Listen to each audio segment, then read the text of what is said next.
За сайн байцгаана уу эрхэм хүндэт эцэгчүүдээ. Та бүхэнд өнөөдөр хүүхдийн суурь өвчний нэг болох витамин D-гийн дутагдлын талаар зөвлөгөө өгье.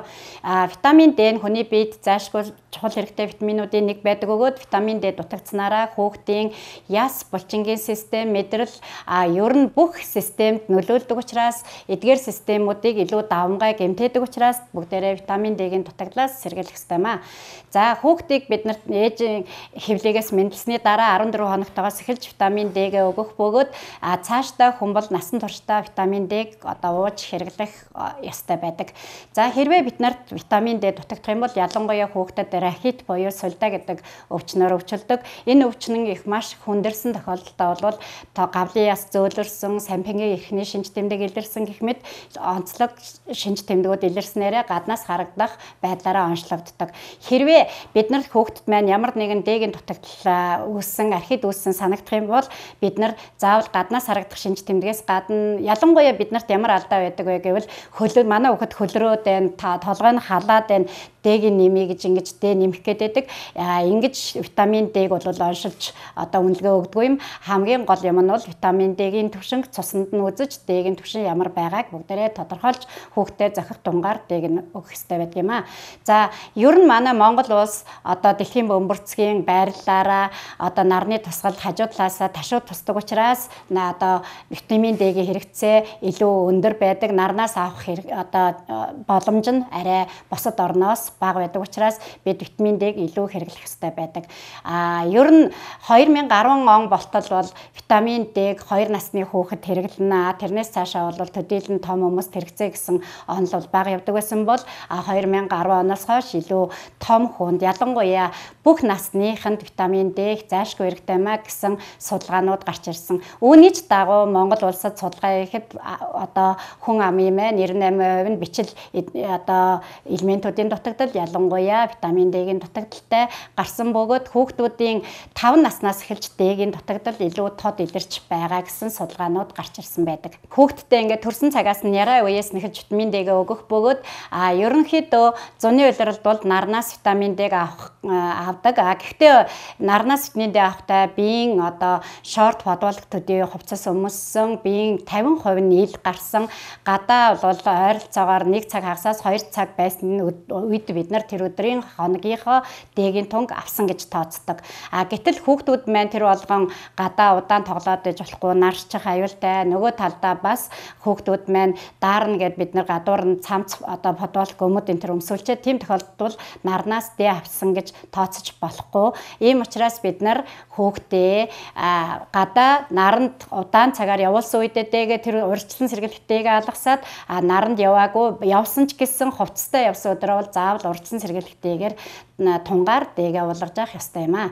Витамин D ингээд хүүхдэд зайлшгүй хэрэгтэй гэхээр бид витамин D-гээ сонгож хэрэгтэй болдог. Ер нь манай Монгол улсад хүүхэд томгүй бүгд бол 800-аас 1000 гэсэн тунгаар хоногтой витамин D-гээ хэрэглэж авах юм бол бид нар витамин D-гийн дутагдалд орохгүй байх боломжтой.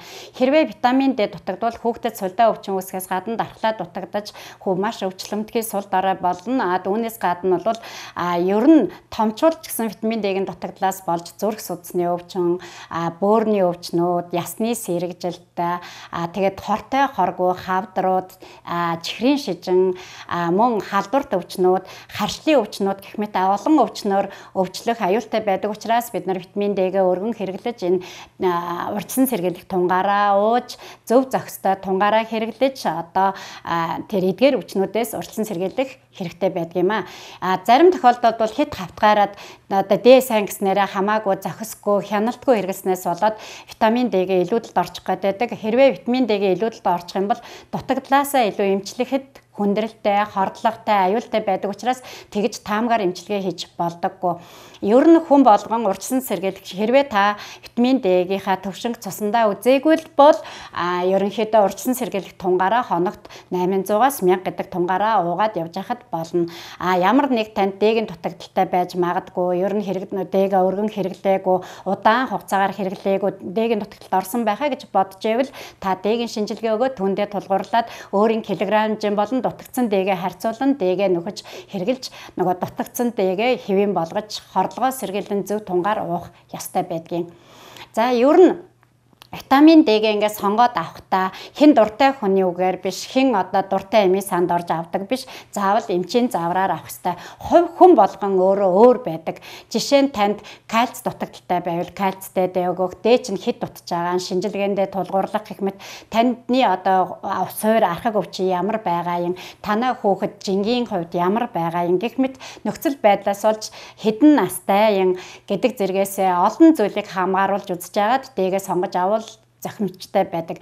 Ялангуяа бага насны хүүхдүүдэд нэг хавтгаараа зөвхөн D-г нөгөөд бусад витаминуудыг зогсоочих тал их байдаг учраас аль болохоор D-г бусад нөгөө поли олон витаминтай хавсарсан витамин өгөх юм бол нэг одоо мөсөн витамин D-г жуучдаг, бусад витаминээ жуучдаг давуу талтай байдаг учраас тийм олон одоо витамины найрлагатай D-г сонгож авал илүү тохиромжтой.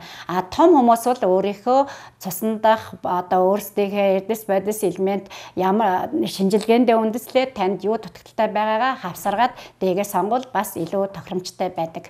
За бид витамин D-г гаднаас заавал нэмэлт бүтээгдэхүүн маягаар авахаас гадна өөрсдийнхөө хоол хүнсэндээ айлхаар түлхүү эргэлжиж D-гийн дутагдлаас сэргийлэх боломж байдаг. Үүнд ногоон өнгөтэй, жимс, хүнсний бүтээгдэхүүн, сүү, мах, өндөг, далайн гаралтай, загас одоо бусад далайн гаралтай бүтээгдэхүүнээс өргөн эргэлхийн бүтээгдэхүүнүүдийг өргөн эргэлэх юм бол бид нар витамин D-г хоол хүнсээрээ авах бас боломж байдаг юм аа. Зарим тохиолдолд эцэг эхчүүд хүүхэд нь хөлрөх, дагзан халах, нойрондоо муу болох, эсвэл хүүхдийн нэг хавирга баг зэрэг гадагшаа болох, майг болох, шүд ургахгүй байх гэх мэт шалтгаануудаар манай хүүхдийн D-г дутагдаад эхэллээгээд D-г дур мэдэн 2000, 3000 тэр байтугай 5000 хүртэл нэмсэн тохиолдлууд байдаг.